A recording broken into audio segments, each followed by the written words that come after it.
Hello guys, my name is Vikram. Welcomes you to strive for progress. Topic आपको पता लग गया होगा, चलिए स्टार्ट करते हैं। सममिति रेखा।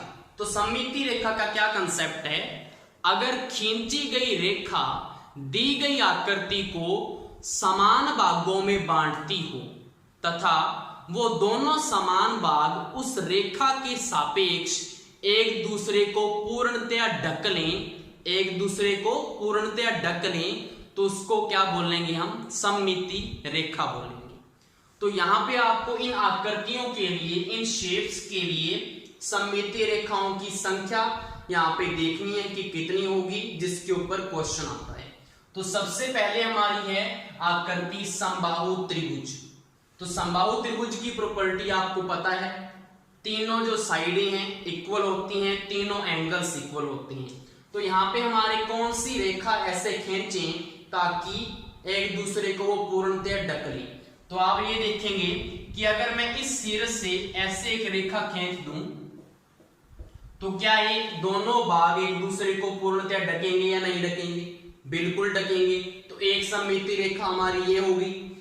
दूसरा, अगर मैं यहां से ऐसे एक रेखा खींच दूं तो ये दोनों भाग एक दूसरे को पूर्णतः ढकेंगे या नहीं ढकेंगे? उस रेखा के सापेक्ष होना चाहिए, ये याद में रखना, आपको ध्यान में रखना है।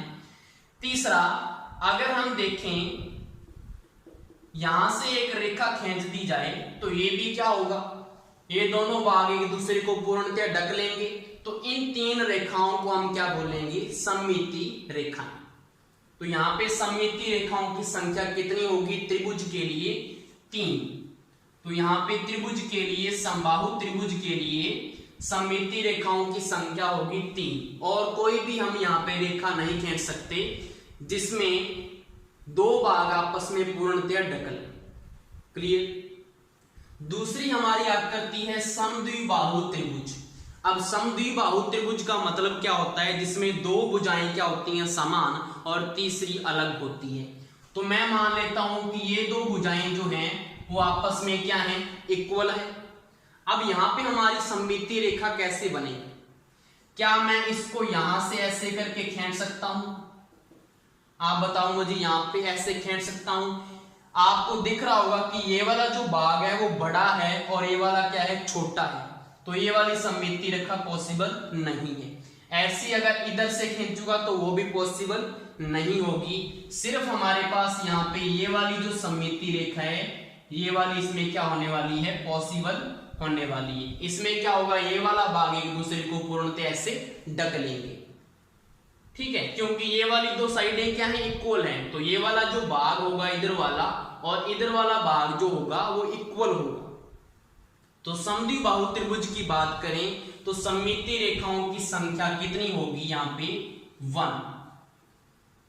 समद्विबाहु त्रिभुज के लिए सममिति रेखा सिर्फ एक होगी। ये वाली यहाँ पे पॉसिबल नहीं है, तो इसको हम इरेज कर लेते हैं। क्लियर? यहाँ पे सिर्फ एक सममिति रेखा होगी। तीसरी अगर आप आकृति की बात करें, तीसरा हमारा है विषम बाहु त्रिभुज। विषम बाहु त्रिभुज का मतलब क्या होता है? जिसकी तीनों साइड इक्वल नहीं होती, तीनों भुजाएं क्या होती हैं? बराबर नहीं है। तो ना तो ये इसके इक्वल होती है और ना ये इसके इक्वल होती है। तो मैंने इसलिए क्या कर दिया, यहाँ पे अलग चीज बनाई, यहाँ पे अलग बनाई, यहाँ पे अलग चीज बनाई। तीनों भुजाएं इक्वल नहीं है तो सममिति रेखा यहाँ पे एक भी नहीं खींच सकते। आप अगर इसको ऐसे खींचेंगे तब भी वो इक्वल भाग नहीं बनेगी। अगर आप इसको ऐसे खींचेंगे तब भी क्या होगा? ये देखो यहाँ पे, अगर आप इसको ऐसे खींच के देखते हो तो ये देखो, क्या ये इक्वल भाग बन रहे हैं? ये वाला भाग अलग सा है और ये वाला भाग अलग सा है। कोई सममिति रेखा यहाँ पे नहीं बनने वाली। तो विषम बाहु त्रिभुज के लिए क्या होता है? विषम बाहु त्रिभुज के लिए सममिति रेखाओं की संख्या क्या होगी? 0। यहाँ पे हमारे लिए संख्या इसकी होगी 0 होगी। नेक्स्ट हमारी आकृति है आयत या रेक्टेंगल। रेक्टेंगल में आपको पता है कि ये जो भुजाएं हैं आपस में इक्वल होती हैं और ये जो भुजाएं हैं वो आपस में इक्वल होती हैं। तो सममिति रेखाएं कैसे खींच सकती हैं? देखो, एक तो हम ऐसे खींच सकते हैं इसकी सममिति रेखा, ये दो जो भाग हैं इस सममिति रेखा के सापेक्ष एक दूसरे को ढक लेंगे। तो एक सममिति रेखा होगी। दूसरा, अगर मैं इसको ऐसे करके खींच दूं तो ये भी क्या होंगे, इक्वल भाग होंगे या नहीं होंगे, ये भी इक्वल भाग होंगे। तो ये दो आपस में एक दूसरे को ढकेलेंगे। मुझे बताओ, क्या यहाँ पे विकर्ण के सापेक्ष अगर रेखा खींची जाए तो वो एक दूसरे को ढकेंगे या नहीं ढकेंगे? नहीं ढकेंगे। आयत में अगर आप विकर्ण के सापेक्ष अगर रेखा खींचोगे तो वो दोनों भाग इक्वल नहीं होते, एक दूसरे को पूर्णतः नहीं ढकते, एक भाग दूसरे से ऊपर चला जाएगा। आप इसको करके भी देख सकते हैं। अगर आपके पास कोई रजिस्टर का पन्ना है, वो हमेशा रेक्टेंगल होता है, उसको आप अगर विकर्ण के सापेक्ष अगर उसको फोल्ड करेंगे, वो हमेशा एक दूसरे को नहीं ढकता। ठीक है, तो यहाँ पे सममिति रेखाएं संख्या कितनी बनेगी? सिर्फ 2। तो यहाँ पे आयत के लिए सममिति रेखाओं की संख्या होती है 2। नेक्स्ट हमारा आकृति है या शेप है वर्ग या स्क्वायर। तो स्क्वायर में आपको पता है चारों भुजाएं क्या होती हैं, इक्वल होती हैं और चारों एंगल 90 डिग्री के होते हैं। तो यहाँ पे सममिति रेखाएं कौन कौन सी बन सकती हैं? एक तो ये देखो, यहाँ पे इसके सापेक्ष आप अगर देखोगे तो ये दोनों भाग एक दूसरे के बराबर होंगे, तो एक सममिति रेखा। दूसरी, अगर यहां से खींच दें तो भी क्या होगा, ये एक दूसरे को ढक लेंगे, 2 सममिति रेखा। यहाँ पे जो विकर्ण होंगे, अगर उसके सापेक्ष अगर रेखा खींचेंगे तो दोनों भाग बराबर होंगे और एक दूसरे को पूर्णतया ढकेलेंगे। तो यहाँ पे हमारी एक सममिति रेखा और बन जाएगी। कौन सी? एक तो इस वाले विकर्ण वाली बनेगी, ये वाला जो विकर्ण है। दूसरा, हमारा ये वाला विकर्ण भी तो है। तो हमारे पास टोटल कितनी बन गई वर्ग में?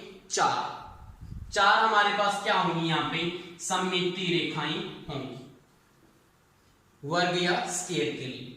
उसके बाद हमारी जो शेप है वो है समांतर चतुर्भुज।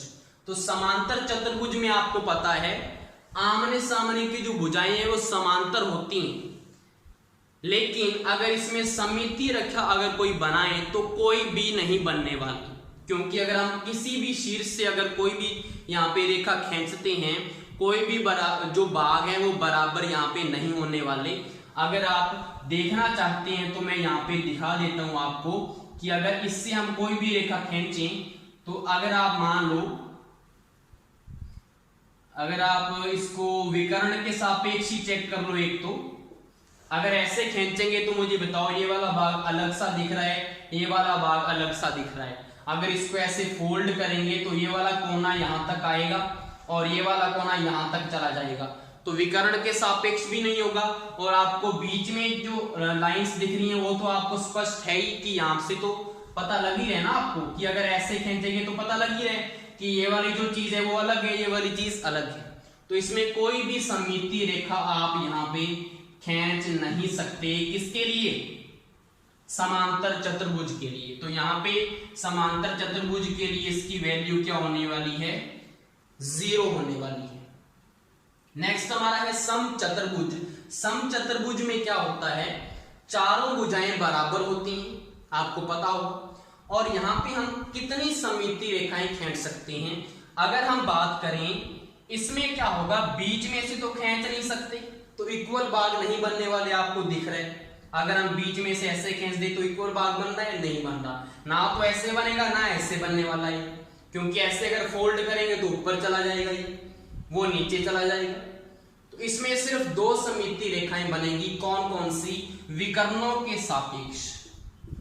अगर हम विकर्णों के सापेक्ष रेखाएं खींचें तो वो एक दूसरे को क्या कर लेंगे, भाग ढकेलेंगे पूर्णतः, और हमारी यहाँ पे सममिति रेखाएं कितनी बनेंगी? 2। तो समचतुर्भुज के लिए सममिति रेखाओं की संख्या कितनी होगी? 2 होगी। नेक्स्ट हमारी आकृति है पतंग। पतंग में आपको पता है कि ये वाली साइड इस साइड की इक्वल होती है और ये वाली साइड इस वाली साइड की इक्वल होती है। अब अगर यहाँ पे सममिति रेखाओं की संख्या देखें, अगर हम इसको ऐसे मिला दें तो मुझे बताओ ये एक दूसरे को पूर्णतः ढक रही हैं। नीचे वाला भाग बड़ा है, ऊपर वाला छोटा है, ऊपर निकल जाएगा, तो ये तो नहीं बनेगी। लेकिन अगर हम इसके सापेक्ष यहां से एक सममिति रेखा बनाएं, एक रेखा खींचें, तो ये दोनों भाग आपस में एक दूसरे को ढक लेते हैं तो इसको सममितीय रेखा बोलेंगे। और कितनी रेखाएं बन रही हैं? सिर्फ एक। तो यहाँ पे पतंग के लिए सममितीय रेखाओं की संख्या कितनी होगी? एक होगी। लास्ट हमारी जो आकृति है वो है हमारा वृत्त। वृत्त क्या होता है? सर्कल होता है। अब अगर सर्कल की बात करें तो यहाँ पे क्या बना सकते हो? सममितीय रेखाएं। बहुत सारी सममितीय रेखाएं यहाँ पे बनने वाली है। कैसे कि अगर मैं यहां से एक ऐसे रेखा खींच दूं तो भी क्या है, ये एक दूसरे को पूर्णतः ढक लेंगे। अगर मैं यहां से एक रेखा ऐसे खींच दूं तो भी ढक लेंगे। अगर हम यहां से ऐसे खींच दें तो भी, यहां से ऐसे खींच दें तो भी, और अगर यहां से ऐसे खींच दी जाए तो भी ढक लेगा। यहां से ऐसे खींच दी जाए तो भी ढक लेगा। यहां से ऐसे खींच दी जाए तो भी ढक लेगा, और यहां से ऐसे खींच दी जाए तो भी ढक लेगा। तो ऐसे करके बहुत सारी यहाँ पे रेखाएं बनने वाली हैं, सममितीय रेखाएं। तो यहाँ पे हम क्या लिखेंगे कि वृत्त के लिए सममितीय रेखाओं की संख्या होती है इनफाइनाइट। इनफाइनाइट क्या होती है? यहाँ पे अनंत सममितीय रेखाएं हम इसमें बना सकते हैं। तो ये था हमारा टॉपिक सममितीय रेखाओं का। आपको अच्छे से क्लियर हो गया होगा। नेक्स्ट हमारा टॉपिक है वृत्त या सर्कल। तो इसकी क्या क्या प्रॉपर्टीज हैं देख लेते हैं। यहाँ पे आपको सामने एक वृत्त दिख रहा है। वृत्त में आपको पता है यहाँ पे जो होता है इसको क्या बोला जाता है? सेंटर या केंद्र बोला जाता है, जिसको मैंने ओ से यहाँ पे रिप्रेजेंट कर दिया। अब मैंने परिधि पर कोई भी बिंदु लिया, तो मैंने मान लिया कि यहाँ पे मेरा एक बिंदु P है। तो अगर मैं O को P से मिला दूंगा तो ये चीज जो बनेगी इसको बोला जाता है त्रिज्या, और इसको रेडियस भी बोला जाता है। तो मैंने यहाँ पे लिख दिया R। R का मतलब क्या है? रेडियस है। दूसरा, अगर आपके पास क्वेश्चन आ जाए कि एक बिंदु से गुजरने वाले वृत्तों की संख्या कितनी होती है, तो आप देखें यहाँ पे मैंने एक बिंदु बनाया हुआ है P। तो यहाँ पे देखते हैं कि कितने यहाँ पे वृत्त हम इससे गुजार सकते हैं। एक वृत्त ये हो गया, दूसरा ये वृत्त हो गया, तीसरा ये वृत्त हो गया, चौथा ये वृत्त हो गया। इसके बाद यहां से मैंने एक वृत्त गुजार दिया, यहां से मैंने ये वृत्त गुजार दिया, यहां से मैंने ये वृत्त गुजार दिया। तो हम बोल सकते हैं कि एक बिंदु से गुजरने वाले वृत्तों की संख्या कितनी होगी? अनंत। अगर क्वेश्चन आ जाए तो एक बिंदु से गुजरने वाले वृत्तों की संख्या होगी अनंत। दूसरा पॉइंट है, अगर हमारे पास यहाँ पे दो बिंदु दी जाएं और आपसे पूछा जाए कि कितने यहां से वृत्त गुजार सकते हैं, तो यहां पे हमारा कैसे आएगा? देखो, दो बिंदु हमें दे रखे हैं, तो हमने क्या किया? ये वाला वृत्त ऐसे यहां से गुजार दिया, एक वृत्त हमने यहां से गुजार दिया। आप बोलेंगे कि सर अच्छे से वृत्त नहीं बना रहे, तो वृत्त ऐसे, तो यहाँ पे मार्कर से तो ऐसे वृत्त बनने वाले हैं। तो यहां से ऐसे एक वृत्त बन गया, यहां से एक ऐसे ये वाला वृत्त बन गया। तो आप यहाँ पे भी देखेंगे कि दो बिंदुओं से भी हम क्या कर सकते हैं? अनंत वृत्त गुजार सकते हैं। तो यहाँ पे भी क्या आंसर आएगा इसका? अनंत। दो बिंदुओं से गुजरने वाले वृत्तों की संख्या कितनी होती है? अनंत होती है। उसके बाद अगर हम बात करें तीन असरेखीय बिंदुओं से गुजरने वाले वृत्तों की संख्या, यहाँ पे मेरे तीन बिंदु हैं, तीनों के तीनों क्या है? असरेखीय हैं, एक ही रेखा में नहीं है। ये देखो P की लाइन ये नीचे है, Q ऊपर वाले में, और R यहाँ से जा रहा है। तो तीनों क्या है? असरेखीय हैं। तो यहां से कितने वृत्त हम गुजार सकते हैं? तो ये देखो, तीन जो असरेखीय बिंदु हैं उससे अगर हम वृत्त बनाएंगे तो एक तो ये वृत्त बन गया। दूसरा वृत्त कौन सा बन सकता है? मुझे बताओ, क्या ऐसे करके हम वृत्त बना सकते हैं? तो यहां पे ये वाला बीच वाला बिंदु तो हम खा गए, Q पॉइंट कहां गया? तो नहीं बना सकते। तो ये वाला पॉसिबल है? नहीं पॉसिबल। और मुझे बताओ क्या बन सकता है? क्या हम इसको ऐसे करके ऐसे बना सकते हैं?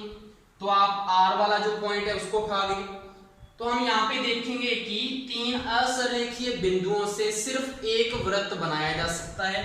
तो इसका आंसर क्या होगा? एक।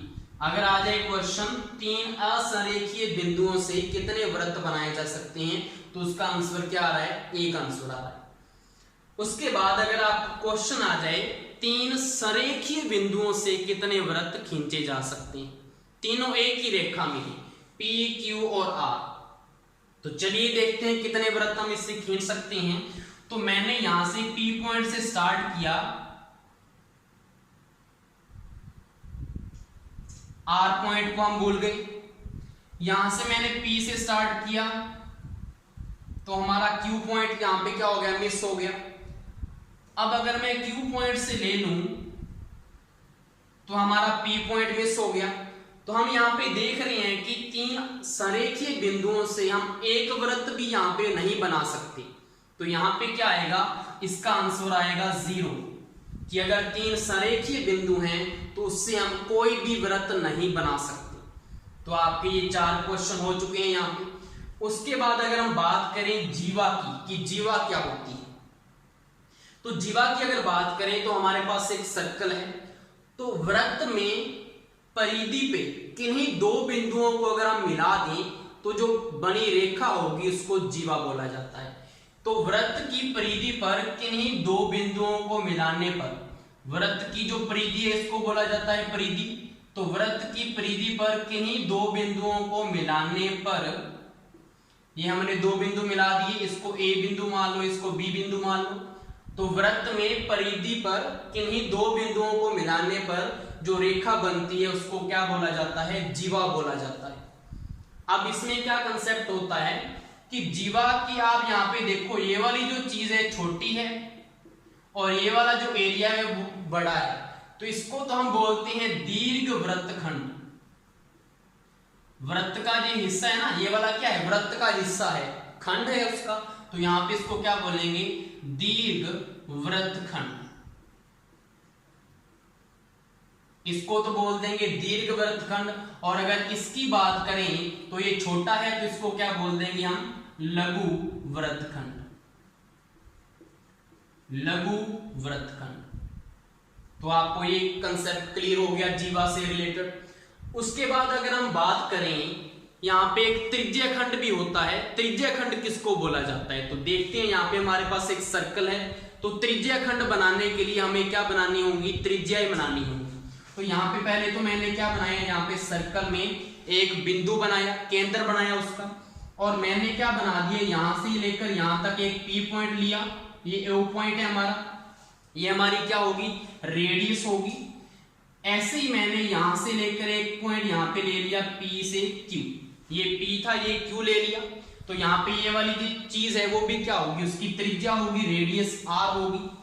तो यहाँ पे भी आप देखेंगे कि यहाँ पे भी 2 हिस्से बन रहे हैं इसके। एक तो ये वाला हिस्सा हमारा बन रहा है नीचे वाला, एक इसके ऊपर वाला हिस्सा बन रहा है। इनको बोला जाता है त्रिज्य खंड, क्योंकि त्रिज्याओं से जो क्या वृत्त का हिस्सा हुआ उसको त्रिज्य खंड बोलेंगे। त्रिज्याओं की वजह से यहाँ पे क्या हो रहा है, हिस्सा हो रहा है ना वृत्त का, वृत्त के खंड बन रहे हैं त्रिज्याओं की वजह से। तो यहाँ पे त्रिज्य खंड इसको बोला जाता है। यहाँ पे लघु और दीर्घ आपको पता लग गया होगा, आपको पता है ये बड़े वाला है, ये छोटे वाला है। तो इसको तो क्या बोल देंगे हम, इसको बोल देंगे दीर्घ त्रिज्य खंड, दीर्घ त्रिज्य खंड। और इसको क्या बोल देंगे हम, इसको बोल देंगे लघु त्रिज्य खंड। सिंपल सी बात है, क्लियर। आपको त्रिज्य खंड का कंसेप्ट क्लियर हो गया। उसके बाद अगर हम बात करें, यहाँ पे सर्कल में एक होता है व्यास या डायमीटर। अब डायमीटर क्या होता है, अगर यहाँ पे मैं इसका क्या बना दूं, सेंटर बना दिया मैंने, और मैंने यहां से लेकर एक रेखा ऐसे खींच दी इसके सेंटर से गुजरती हुई, इसके सेंटर से गुजरती हुई मैंने एक रेखा खींची जो परिधि के 2 पॉइंटों के ऊपर टच कर रही है, तो उसको क्या बोला जाता है, व्यास बोला जाता है। अब आपको पता है अगर ये सेंटर है, इसको P पॉइंट मान लें, इसको Q पॉइंट मान लें, तो O से P क्या होगी हमारी, O से P क्या थी हमारी, त्रिज्या। तो इसको रेडियस लिख दूं आप। अब मुझे बताओ यहाँ पे ये जो Q पॉइंट है ये भी परिधि के ऊपर है, तो सेंटर से लेकर परिधि की किसी पॉइंट तक जो रेखा होती है उसको त्रिज्या बोलते हैं। तो ये वाली भी क्या होगी, रेडियस होगी या नहीं होगी। और ये हमारा टोटल जो PQ है उसको बोला जाता है व्यास या डायमीटर। तो इसको टोटल को मैं क्या बोल सकता हूं, जो PQ है टोटल हमारा क्या है, डायमीटर है, जिसको D से मैंने लिख दिया। तो यहां से देखने से आपको क्या पता लग रहा है, कि डी हमारा किसके इक्वल होगा, 2r के इक्वल होगा या नहीं होगा। तो यहाँ पे हमारी फर्स्ट प्रॉपर्टी आ गई कि जो व्यास होता है वो दोगुना होता है त्रिज्या का। ठीक है, उसके बाद इसमें व्यास में और क्या क्या चीजें हैं प्रॉपर्टीज, आपको पता है कि ये एक प्रकार की जीवा भी बन रही है या नहीं बन रही। हमने क्या पढ़ा था कि परिधि में जो परिधि के दो बिंदु हैं उनको अगर मिलाने पर अगर रेखा खींची जाए तो उसको जीवा बोलते हैं। तो यहाँ पे भी तो परिधि के ऊपर ही दो बिंदु हैं, उन दोनों को मिलाया है तो यहाँ पे ये भी क्या है, जीवा है। लेकिन ये जीवा कौन सी है, केंद्र से गुजरने वाली जीवा। एक तो हमारा ये पॉइंट होगा इसमें कि केंद्र से गुजरने वाली जीवा को व्यास कहा जाता है। ठीक है, एक पॉइंट क्या होगा, वृत्त की सबसे बड़ी जीवा। अगर पूछ ली जाए कि वृत्त की सबसे बड़ी जीवा कौन सी होती है, वो भी क्या होती है, व्यास। आपको पता है ये सबसे बड़ी जीवा बन रही है, इससे नीचे छोटी हो जाएंगी, इससे ऊपर भी छोटी हो जाएंगी। ठीक है, तो वृत्त की सबसे बड़ी जीवा भी क्या होगी, व्यास होगी। उसके बाद लास्ट जो इसकी प्रॉपर्टी है इंपॉर्टेंट, जो डायमीटर है, जो व्यास है, परिधि के किसी पॉइंट पर, परिधि के किसी पॉइंट पर अंतरित कोण कितना बनाता है, 90 डिग्री। ठीक है, व्यास हमारा अगर परिधि के ऊपर कोई भी हमने पॉइंट ले लिया, यहाँ पे मैंने एस पॉइंट ले लिया। ठीक है, यहाँ पे एस पॉइंट ले लिया, तो यहाँ पे जो व्यास है उस पॉइंट के अकॉर्डिंग जो अंतरित कोण बनाएगा वो कितना होगा, यहाँ पे 90 डिग्री एंगल बनाएगा। ये वाला कितना होगा, 90 डिग्री होगा। ये इसकी इंपॉर्टेंट प्रॉपर्टी है। व्यास द्वारा परिधि पर, व्यास द्वारा परिधि पर किसी बिंदु पर बना आंतरिक कोण 90 डिग्री होता है। दोबारा बोल रहा हूं, व्यास द्वारा परिधि पर किसी बिंदु पर बना आंतरिक कोण 90 डिग्री होता है। तो ये इसकी मेन इंपॉर्टेंट प्रॉपर्टीज हैं। ये सारा वृत्त के ऊपर हमारा कंसेप्ट था, आपको क्लियर हो गया होगा। नेक्स्ट हमारा टॉपिक है सकेंद्रीय वृत्त या कॉन्सेंट्रिक सर्कल। तो नाम से आपको पता लग रहा है कि यहाँ पे क्या बोल रहा है, समकेंद्रीय, समान है केंद्र जिसका, उन वृत्तों को क्या बोलते हैं, सकेंद्रीय वृत्त बोलते हैं। तो आपको यहाँ पे दो वृत्त दिख रहे हैं, मैं यहाँ पे कोई पॉइंट लगाता हूं यहाँ पे, तो ये इसका भी केंद्र होगा छोटे वाले का, और बड़े वाले वृत्त का भी यही केंद्र हो, तो इसको क्या बोलेंगे, कॉन्सेंट्रिक सर्कल्स। लेकिन यहाँ पे त्रिज्याएं समान नहीं होंगी। अगर हम छोटे वृत्त की त्रिज्या की बात करें तो ये वाली इसकी क्या होगी, त्रिज्या होगी, ये पी पॉइंट बना दिया और इसकी रेडियस r1 लिख दी मैंने। अगर मैं बड़े वाले वृत्त की त्रिज्या की बात करूं तो ये इसकी क्या होगी, त्रिज्या, यहाँ पे मैंने Q पॉइंट बना दिया और इसकी रेडियस होगी r2। और बड़े वाले वृत्त की त्रिज्या हमेशा बड़ी होगी, छोटे वाले वृत्त की कॉमन सेंस है, r2 ग्रेटर होगा r1 से। तो ये था हमारा कंसेप्ट कॉन्सेंट्रिक सर्कल का। नेक्स्ट हमारा पॉइंट ये है कि अगर हमारे पास दो सकेंद्रीय वृत्त हैं और बाहर वाले वृत्त की एक ऐसी जीवा, बाहर वाले वृत्त की एक ऐसी जीवा जो छोटे वाले वृत्त को स्पर्श करती हो, जो छोटे वाले वृत्त को स्पर्श करती हो, तो जो स्पर्श बिंदु होगा वो जीवा को समान भागों में बांटेगा या समद्विभाजित करेगा। कैसे, इसका मतलब क्या है कि यहां से जो होगा AP इक्वल होगा PB की। क्लियर, ये इनका क्या है, सेंटर है। समझ में आ गया, बाहर वाला वृत्त ये था, जीवा क्या है इसकी AB किसको स्पर्श कर रही है, छोटे वाले वृत्त को किसी पॉइंट P पे। तो P पॉइंट क्या करेगा, इस जीवा को समद्विभाजित करेगा, मतलब जो AP है वो इक्वल होगा PB के। क्लियर है दूसरा कंसेप्ट। उसके बाद हमारा एक कंसेप्ट क्या है कि अगर हम वृत्त में बात करें, ये हमारा क्या है, एक सेंटर है, केंद्र है इसका, और ये हमारी क्या है, एक जीवा है AB। तो वृत्त में केंद्र से जीवा पर डाला गया लंब, वृत्त में केंद्र से जीवा पर डाला गया लंब हमेशा जीवा को समद्विभाजित करता है। तो यहाँ पे अगर मैंने कोई भी पॉइंट बना लिया C, तो यहाँ पे क्या होगा, AC इक्वल होगा CB। क्लियर, ये पॉइंट क्लियर हो गया आपको। नेक्स्ट हमारा प्रॉपर्टी क्या है इसमें, जीवा से रिलेटेड, ये तीनों जीवा से रिलेटेड प्रॉपर्टीज हैं हमारी। दूसरी प्रॉपर्टी ये बोलती है कि वृत्त में केंद्र से समान दूरी पर, वृत्त में केंद्र से समान दूरी पर स्थित जीवाओं की लंबाई भी समान होती है। समझ में आया कि वृत्त का केंद्र ये है, इससे समान दूरी पर स्थित दो जीवाएं हैं, इन दोनों की लंबाई भी समान होगी अगर ये दूरियां क्या हैं, समान हैं। कैसे कि अगर मैंने इस केंद्र से इस वाली जो जीवा है जिसको मैंने ए बी नाम दे दिया और इसको मैंने सी डी नाम दे दिया, और ये मैंने क्या डाला हुआ है इसके ऊपर लंब, और इसके ऊपर भी क्या डाला हुआ है, लंब डाला हुआ है। इसको पॉइंट को नाम दे देते हैं हम एम और इस पॉइंट को नाम दे देते हैं एन। तो अगर इसमें OM इक्वल है ON के तो AB इक्वल होगा CD के। मैंने अभी यही बोला है, क्या बोला है मैंने, अगर केंद्र से समान दूरी पर स्थित जीवाएं हैं, केंद्र से अगर समान दूरी O से लेकर M तक किसकी दूरी होगी और O से लेकर M तक किसकी दूरी होगी, तो केंद्र से अगर समान दूरी पर स्थित जीवाएं हैं तो जीवाओं की लंबाई भी क्या होगी, समान होगी। मतलब ए बी जो है वो इक्वल होगा सी डी के। ये हमारी क्या है, दूसरी प्रॉपर्टी है जीवा से रिलेटेड। तीसरी प्रॉपर्टी क्या है कि किसी जीवा से केंद्र पर अंतरित कोण, केंद्र हमारा क्या है यहाँ पे O, तो ये हमारी क्या है, जीवा है ए बी। किसी जीवा से केंद्र पर अंतरित कोण परिधि पर अंतरित कोण का दोगुना होता है।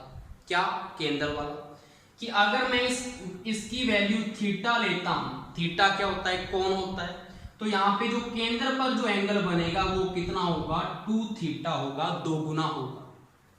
क्लियर है? नहीं तो मैं इसको और एग्जांपल बता देता हूं कि जीवा से केंद्र पर अंतरित कोण परिधि पर बने अंतरित कोण का दोगुना होता है।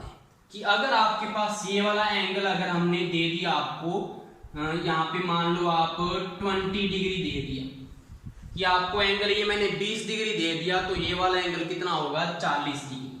ये वाला एंगल कितना होगा, 40 डिग्री होगा। क्लियर है? तीसरा कंसेप्ट हमारा ये है जीवा से रिलेटेड प्रॉपर्टीज। नेक्स्ट हमारी जीवा की प्रॉपर्टी ये है कि एक ही वृत्तखंड में एक जीवा द्वारा परिधि पर बने अंतरित कोण हमेशा समान होते हैं। कैसे? यहाँ पे आपको ए बी एक जीवा दिख रही है, परिधि पर दो बिंदु कौन से हैं, P और Q। तो एक ही वृत्तखंड में एक जीवा द्वारा परिधि पर बने अंतरित कोण हमेशा क्या होते हैं, समान होते हैं। तो यहाँ पे जो P एंगल होगा वो Q के इक्वल होगा। तो मैं क्या लिख सकता हूं यहाँ पे, एंगल APB इक्वल होगा एंगल AQB के। क्लियर? ये हमारी जीवा की एक और प्रॉपर्टी है। नेक्स्ट हमारा कंसेप्ट है चक्रीय चतुर्भुज। चक्रीय चतुर्भुज क्या होता है कि अगर हमारे पास कोई चतुर्भुज है जिसके शीर्षों से गुजरता हुआ एक वृत्त खींचा जाए तो उस चतुर्भुज को बोला जाता है चक्रीय चतुर्भुज। आपको ये ABCD एक चतुर्भुज दिख रहा है, यहाँ पे इसके शीर्षों से गुजरता हुआ एक वृत्त भी आपको यहाँ पे दिख रहा होगा। तो इस चतुर्भुज को क्या बोला जाएगा, चक्रीय चतुर्भुज। तो ये आपका न्यू कंसेप्ट है चक्रीय चतुर्भुज का। अगर आपको ये शेप मिले कहीं पे तो उसको आप चक्रीय चतुर्भुज बोलेंगे। इसकी प्रॉपर्टी क्या है, चक्रीय चतुर्भुज में आमने सामने के जो कोण होते हैं उनका योग होता है 180 डिग्री। तो हम क्या लिख सकते हैं कि angle A plus angle C is equal to होगा 180 डिग्री। और आप बोलेंगे सर ये भी फिर क्या होगा, 180 होगा। बिल्कुल 180 होगा। तो angle B plus angle D ये भी क्या होगा, 180 डिग्री होगा चक्रीय चतुर्भुज। ये दूसरा हमारा कंसेप्ट था। तीसरा हमारा जीवा की नई प्रॉपर्टी क्या है हमने पढ़ा था कि समान दूरी पर स्थित जीवाओं की लंबाई भी समान होती है, ये हमारी पहली प्रॉपर्टी थी।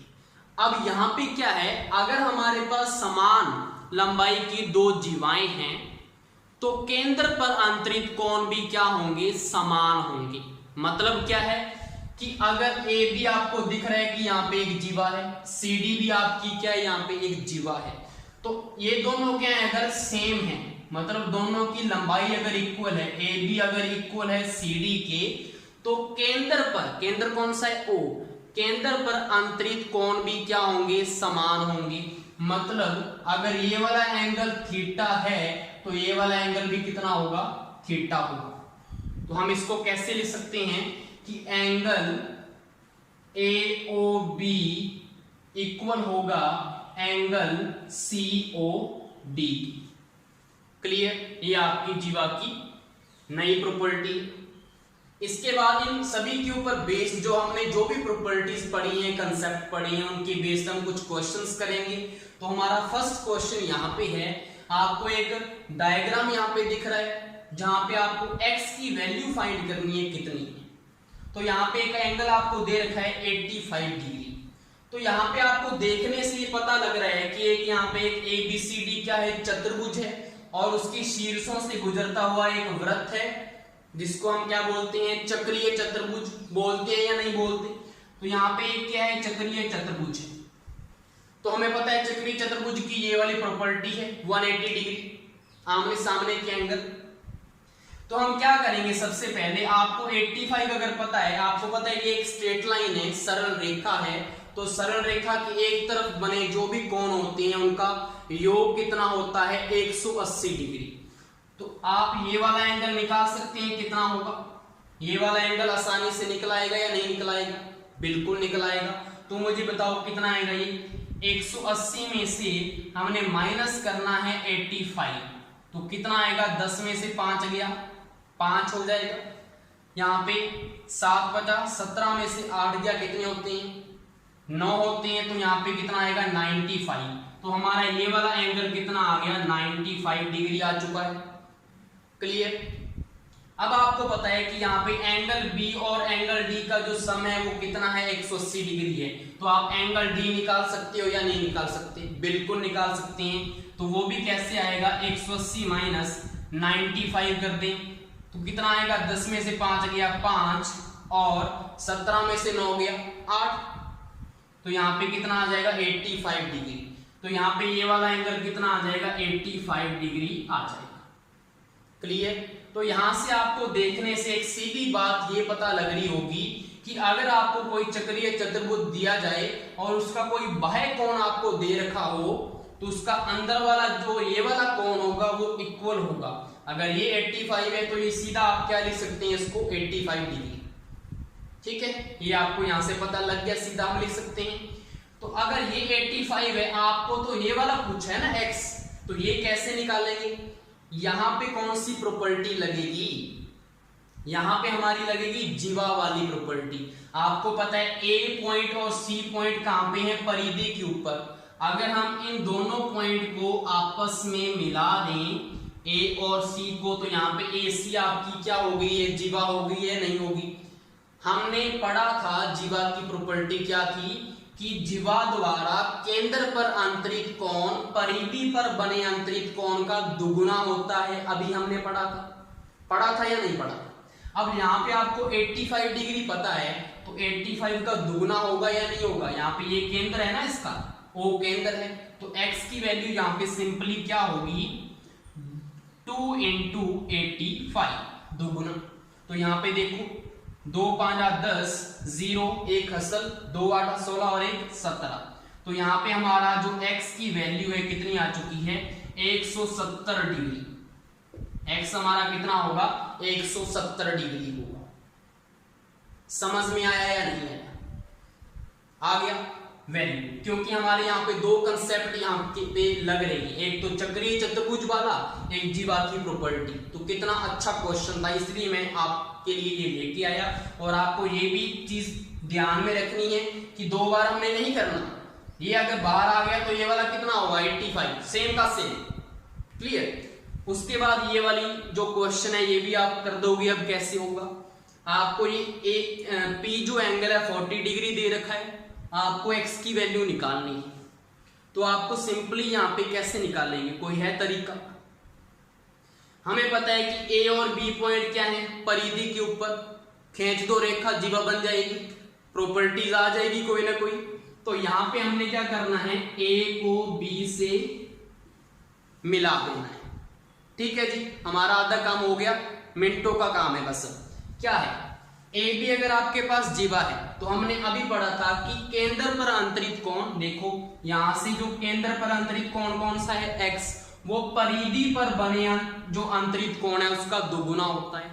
तो सीधा अगर ये 40 है तो एक्स की वैल्यू कितनी होगी, 80 डिग्री होगी जी, सीधा आंसर है। आपको सिर्फ ये खींचनी आनी चाहिए, उठाना है, पॉइंट पकड़ना है कि क्या होगा, सीधा आंसर है इसका 80। लास्ट आपके 3 क्वेश्चन ये वाले बचते हैं जिससे आपको सारा टॉपिक क्लियर होने वाला है।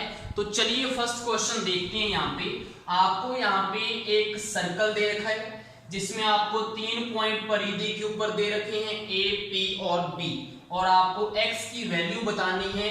O के ऊपर जो एंगल बना है वो 100 डिग्री। तो आपको देखने से ये पता लग रहा होगा कि यहाँ पे अगर हम A और B को मिला दें तो आपके पास एक ये जीवा बन रही है। तो A और B को सबसे पहले तो मिलाओ, यहाँ पे हमारे पास ये क्या बन गई, एक जीवा बन गई। तो आप बोलेंगे सर यहाँ पे वो वाला कंसेप्ट लगा दो कि केंद्र पर अंतरित कोण परिधि पर अंतरित कोण का दोगुना होता है। आपको दिख रहा है कि यहाँ पे केंद्र पर अंतरित कोण 100 है, यहाँ पे ये परिधि पर ये वाला पॉइंट बन रहा है, उसके अकॉर्डिंग इसको आधा कर दो, गलत हो जाएगा। क्योंकि कंसेप्ट आपने जो सोचा है वो तो ठीक है, लेकिन ये वाला जो एंगल है वो ऐसे वर्क नहीं करेगा। क्योंकि हमने जो चीज बनाई थी, मैं आपको अगर बताऊं हमने क्या चीज बनाई थी, अगर हमारे पास कोई सर्कल है, हमारे पास ये कोई ए बी जीवा है, ये हमारे पास कोई ओ सेंटर है, ये हमने यहाँ पे ऐसे मिलाया और यहाँ पे ये चीज हमने ऐसे किया था, ये हमारा पी पॉइंट है। हमने ये चीज ऐसे पढ़ी थी कि अगर ये वाला जो एंगल है वो थीटा है तो ये कितना होगा, 2 थीटा होगा। तो हमें पता है कि ये वाली चीज कैसे बन रही है, ऊपर की तरफ, कि अगर यहाँ पे ऐसे ये एंगल बन रहा है तो ऊपर वाला एंगल ऐसे बनेगा, ये इस तरफ बन रही है अगर चीज ये, तो ये सही है हमारा। लेकिन हमें पता है कि यहाँ पे अगर ये सेंटर पर ऐसे बन रहा है तो ये तो नीचे की तरफ बन रहा है, उसका ऊपर की तरफ बनता तो हमारा कंसेप्ट ठीक था, लेकिन ये नीचे की तरफ बन रहा है तो हमें ये वाला एरो कैसे लगाना पड़ेगा, नीचे की तरफ हमें इसको देखना पड़ेगा। मतलब अगर हमने ये वाला एंगल फाइंड करना है तो हमें ये वाला एंगल पता होना चाहिए, केंद्र पर अंतरित कोण, ऊपर से नीचे की तरफ देखना पड़ेगा हमें। तो ये वाला जो एंगल है ये वाला हमें निकालना पड़ेगा सबसे पहले।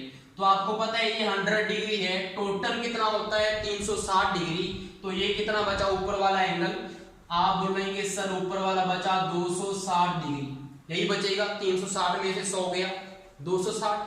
अब आपका वो वाला कंसेप्ट लग जाएगा यहाँ पे, केंद्र पर अंतरित कोण परिधि पर बने अंतरित कोण का दोगुना होता है। तो अगर ये हमें केंद्र पर दे रखा है 260 डिग्री, तो परिधि पर जो आंतरिक कोण होगा वो कितना होगा, उसका आधा होगा। तो 260 का आधा कर दो, यहाँ पे 2 एकम 2, 2 तिया 6 और 2 0 0, तो 130 डिग्री किसकी वैल्यू आ चुकी है, एक्स की हमारी वैल्यू आ चुकी है।